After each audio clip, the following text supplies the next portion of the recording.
Hello friends, स्वागत है आपका अपने चैनल पर। तो आज हम लेकर आए हैं आपके लिए तुलसी माता की कथा।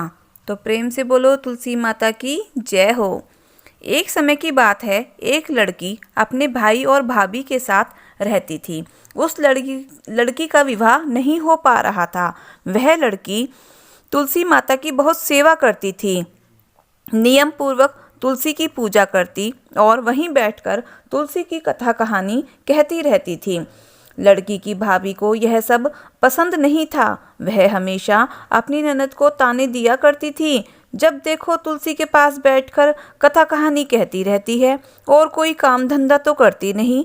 इसका विवाह होगा तो बारातियों को तुलसी ही खाने को दे दूंगी और दहेज में भी तुलसी ही दे दूंगी। कुछ समय बाद ननद का रिश्ता पक्का हो जाता है और विवाह का समय भी आ जाता है। लेकिन जैसा भाभी ने कहा था वैसा ही किया और तुलसी का गमला बारातियों के आगे फोड़कर खाने के लिए रख दिया। ननद तुलसी माता की सच्ची भक्त थी। उसकी प्रार्थना करने पर टूटा हुआ गमला स्वादिष्ट भोजन में बदल गया। भाभी ने अपनी ननद को तुलसी की माला गले में हाथों में पहना दी। भगवान की कृपा से वह हीरे और सोने में बदल गए। वस्त्रों की जगह भी भाभी ने जनेऊ रख दिया, जो सुंदर और रेशमी वस्त्रों में बदल गए। इस तरह ननद विदा होकर अपने ससुराल पहुंच गई। ससुराल में सबने ननद को खूब गहने पहने हुए देखा और इतना सामान लाते हुए देखा तो सब गांव वालों ने ननद की खूब प्रशंसा की। ननद की बहुत प्रशंसा होती। शादी के कुछ दिन बाद भाभी ने अपने पति से कहा कि अब जाओ अपनी बहन को बुला लाओ। वह देखना चाहती थी कि हमने उसकी शादी गरीब घर में की है तो वह कैसे रहती है।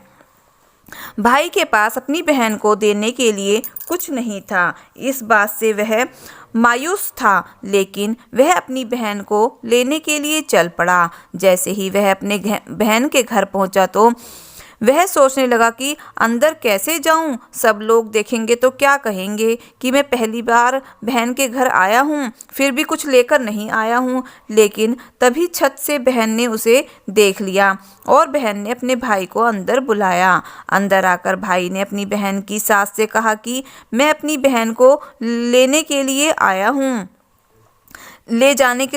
हूँ। लेकिन लड़की की सास ने कहा कि नहीं, मैं अभी अपनी बहू को नहीं जाने दूंगी। जब से मेरी बहू आई है तब से हमारे घर में बहुत ही सुख शांति और खुशियाँ आ गई हैं। अब मैं अपनी बहू को कहीं नहीं जाने दूंगी। लेकिन भाई के बार बार आग्रह करने पर लड़की को सामने सास ने 2 दिन के लिए अपनी बहू को उसके भाई के साथ भेज दिया। लड़की अपने भाई के साथ अपने मायके आती है। भाभी उसे देखकर चौंक जाती है। वह लड़की बहुत सारे गहने पहनी हुई थी और बहुत सा सामान लेकर आई थी। भाभी यह सब देखकर पूछती है कि हमने तो तुम्हारा विवाह गरीब परिवार में किया था, फिर तुम इतने गहने और इतना सामान कहाँ से लाई हो। तब उस लड़की ने कहा, भाभी यह सब तुलसी माता की कृपा है। भाभी ननद से और ज्यादा जलने लगी। 2 दिन बाद ननद अपनी ससुराल चली जाती है। इसके बाद भाभी भी अपनी बेटी को तुलसी माता की पूजा और कथा करने के लिए कहती है और कहती है कि तू भी तुलसी माता की पूजा किया कर। देख, जैसे तेरी बुआ ने तुलसी माता की पूजा की उसे सब कुछ मिल गया, तुम भी तुलसी माता की पूजा करोगी तो तुम्हें भी सब कुछ मिल जाएगा। लेकिन उसकी बेटी का मन पूजा में नहीं लगता था। वह तुलसी माता की पूजा बेमन से किया करती थी, लेकिन भाभी उससे जबरदस्ती पूजा करवाया करती थी। भाभी की लड़की भी जब शादी तय हो गई, उसकी शादी का समय आया तो भाभी ने वैसा ही व्यवहार किया जैसा अपनी ननद के साथ किया था। लेकिन उस समय कुछ भी नहीं बदला, क्योंकि उसकी बेटी ने पूजा तुलसी माता की बहुत बेमन से की थी। लड़की अपनी ससुराल चली जाती है, वहाँ भी उसकी बहुत बुराई होती है। सब गांव वाले उसकी और उसकी माँ की बहुत बुराई करते हैं। कुछ दिनों बाद उसकी माँ अपने पति से कहती है, जाओ मेरी बेटी को ले आओ। उसका पति अपनी बेटी को लेने जाता है और बेटी अपने घर आती है, लेकिन बेटी के शरीर पर कोई गहने नहीं थे, कुछ भी नहीं था। वह बहुत ही गरीब हालत में थी। भाभी यह देखकर कहती है कि तुमने अपनी बहन का विवाह तो अच्छे घर में कर दिया, वह देखो कितनी अमीर है, और अपनी बेटी का विवाह गरीब घर में करवा दिया। तब भाई कहता है कि मेरी बहन ने तुलसी माता की पूजा कथा मन से करी थी तो उसे उसका फल मिल गया, और तुम्हारी बेटी ने तुलसी माता की पूजा बेमन से की थी तो उसे वैसा ही फल मिला। जो जैसा करता है उसे वैसा ही फल मिलता है, इसमें किसी की कोई गलती नहीं है। भाभी अपनी करनी पर रोने लगी और तुलसी माता से क्षमा मांगने लगी। हे तुलसी माता, जैसे आपने ननद की लाज रखी वैसे ही अपने सभी भक्तों पर अपनी कृपा बनाए रखना। तो प्रेम से बोलो तुलसी माता की जय हो। तो अब हम तुलसी माता की एक दूसरी कथा सुनाते हैं। एक समय की बात है, एक गांव में लालवचन नाम के सेठ रहते थे। वह बहुत ही अमीर थे। उनकी पत्नी सुशीला और उनकी दो बेटियां रीमा और सीमा एक साथ ही घर में रहते थे। रीमा 6 साल की थी और सीमा अभी 6 महीने की हुई थी। तभी उसकी माँ की मृत्यु हो गई। सेठ अपनी छोटी बेटी को अपनी पत्नी की मृत्यु का कारण मानता था। अपनी बड़ी बेटी को अच्छे कपड़े और अच्छा खाने को देता और छोटी बेटी को फटे पुराने कपड़े और झूठा बचा हुआ भोजन देता। छोटी बेटी जब बड़ी हुई तो वह तुलसी माता की पूजा करने लगी। वह सुबह उठकर स्नान करके तुलसी जी की पूजा करती और घर के कामों को करती, और बड़ी बेटी नहा धोकर अपनी सहेलियों के घर गांव में आस पड़ोस में घूमने चली जाया करती। एक दिन छोटी बेटी सीमा ने कहा, दीदी आप भी तुलसी माता की पूजा कर लिया करें। तुलसी माता की पूजा करने से भाग्य बदल जाते हैं और मन में अपार शांति मिलती है। यह बात उसके पिता लालवचन सुन लेते हैं। तब वह बोलते हैं, तुम ही अपना भाग्य बदलो, मैं अपनी लाडली बेटी का भाग्य खुद लिखूंगा। सीमा ने भी कहा, मुझे नहीं करनी किसी पेड़ की पूजा, तुम ही करो और अपना भाग्य बदलो। सेठ ने अपने नौकरों से कहा, मेरी बड़ी बेटी के लिए अमीर घर का वर ढूंढो और छोटी के लिए रास्ते में जो भी मिले उसे पकड़ लाना, उसी से उसकी शादी करवा दूंगा। देखता हूँ इसका भाग्य तुलसी का पौधा कैसे बदलता है।